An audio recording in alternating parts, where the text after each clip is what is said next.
Operation Epic Fury.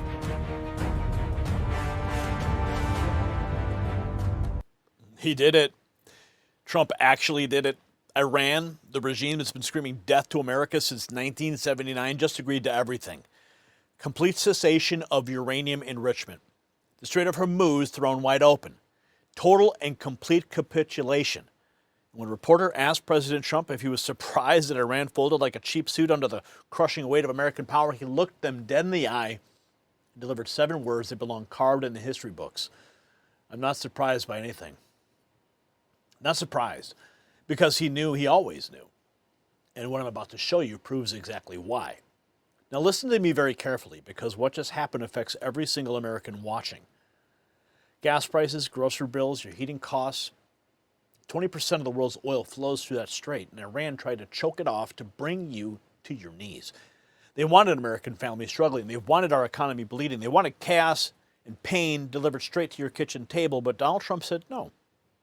He deployed the Navy. He enforced a blockade that made Tehran scream. He applied pressure so overwhelming and so relentless, so surgically precise, that the mullahs had no choice but to surrender. And now, the strait is open. Oil is flowing. Global markets stabilizing. Your family protected. It's not just foreign policy happening in some distant corner of the globe. This is your president fighting for your wallet, your security, and your future. While the fake news media spent weeks calling him reckless, while Democrats filed war powers resolutions trying to protect the Iranian regime from consequences, Trump was winning a victory that will echo for generations. And speaking of securing America's future, this victory connects directly to something happening right here at home that you need to know about. You see, the White House just announced over $30 billion to secure America's critical mineral supply chains. And they named a specific Alaskan project as a key strategic asset for U.S. mineral independence. Now, I've been to the Vizsla copper drilling site myself, the one in Canada. I've seen it with my own eyes. I've held the core samples. And what's happening right now is bigger than most people realize, and it's happening in Alaska. You see, President Trump just unveiled Project Vault, a $12 billion strategic minerals reserve designed to stockpile essential resources and keep America independent from foreign adversaries. The same president securing the Strait of Hormuz is now securing the minerals that we need to build everything from military hardware to electric infrastructure. Vizsla Copper is positioned at the center of this initiative. You can find them in the United States under VCUFF and in Canada as VCU.V. Check the exclusive briefing. It's only for Next News viewers. It's linked below, because what's unfolding in Alaska right now could be the next chapter in Trump's America First economic revolution. We thank Vizsla for supporting our work. Now back to the absolute demolition of Iran and the so-called allies who showed up a day late and $1 short. Yes, it gets even better, because the exact moment that Trump and Iran announced the strait was fully open, guess who called the White House offering help? NATO. Minutes after it was over. The same people who were invisible when the Navy was intercepting tankers, silent when Iran launched drones, nowhere to be found when 120 oil tankers were steaming towards American waters. And Trump, being Trump, told them exactly where to go. Get lost. Unless you just want to load up your ships with oil. Paper tiger. Those are the president's words. Paper tiger. He said it publicly to NATO and friends. Wait until you see what Sean Spicer has revealed about the chess game that was really being played behind the scenes. President Trump says Iran has agreed to everything. Listen.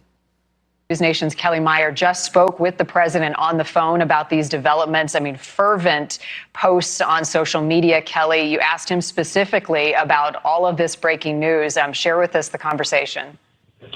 Yeah, hey, Marty. So I just got off the phone with the president, and we are here in Las Vegas. We are traveling with him as he makes his way to Arizona today. But he has been posting this stream, as you mentioned, of posts on Truth Social. So I called him and asked, and just got right to the point, because the posts sound as though this has been agreed to. And when I asked, did Iran agree to the main sticking point here of stopping enriching uranium, which is meaning getting rid of their ability to create these weapons, he said yes. So I said, did they agree to stop enriching uranium? He said they agreed to everything. And then he asked me, are you surprised? So I asked him, are you surprised? And he said, I'm not surprised by anything. And then he said, I'll see you later. And the call ended. So it seemed as though from the way that these posts are coming across on his True Social page, that this was a successful morning. He didn't give any more detail into what calls have been happening this morning. It's now, 7:45 here in Las Vegas, 10:45 in the East Coast. And he might have been having these conversations through the night and into the morning, but he's saying this is a great and a brilliant day for the world. He's saying that Iran agreed never to close the strait again, and all of these different posts. So it gives the indication that there has been big, massive movement in getting this deal with Iran. Wow. What a development. We'll watch and wait and see if the president then responds in transit. Kelly traveling with the president. Kelly, thank you for jumping on the phone and for sharing that piece of an exchange that you had with the president on all of this a moment ago. As you can see, after President Trump confidently declared Iran's complete cessation, the White House underscores the significance.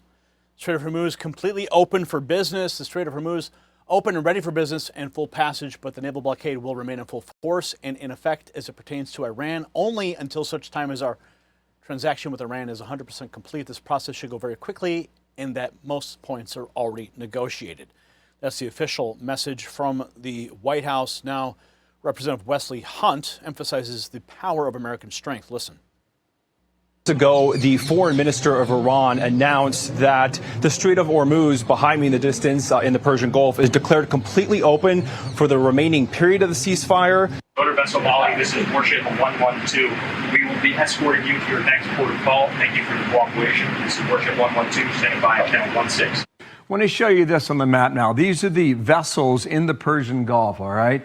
So in red, since the start of the war, these are the vessels that have been basically at a standstill in the Gulf, off the coast of Basra in Iraq, off the coast of Kuwait, many off of Saudi Arabia. Look how much they're bunched up around the United Arab Emirates. I mean, just so many of these ships.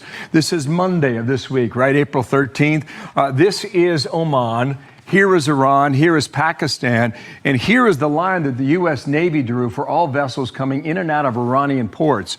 All these vessels in red, they made a stop at an Iranian port for something, and the blue ships are the Navy blockade out here in the Gulf of Oman. Also a bit later on the same day, on Monday, you saw more red ships come out this way. That means they stopped at an Iranian port for something. They were all turned back. That was on Monday. Then on Tuesday, a similar pattern. The red ships, the vessels coming across that blockade line. In total, by the end of the day on Tuesday, we had at least 14 vessels that have been stopped by the U.S. Navy. And that's where we stand right now. That's where we stand right now. Let's keep going here. Trump is the architect. Rubio is the builder. Trump says NATO just called him offering to help with the strait.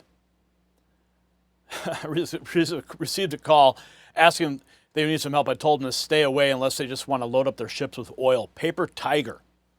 Now here's what Sean Spicer had to say. I think that people need to appreciate what a game of chess this was. This was not Iran capitulating. This was the arm of China telling Iran, knock it off, open that thing up. And I think one of the things that we will find out hopefully in the next day or two or whatever, is behind the scenes the enormous role that China clearly played in forcing Iran to open the strait up, because that blockade was working. And that leads me to the second point that you've touched on, which is for decades, if not generations to come, what just happened, the level of precision, the level of coordination, the level of jointness that has existed in Operation Epic Fury from the initial launch of it to this blockade will be studied not just at the Naval War College in Newport and the the postgraduate school in Montgomery, but will be studied worldwide, because what this was a level of brilliance and sophistication that I don't think that people fully appreciated we had, or that we could execute on.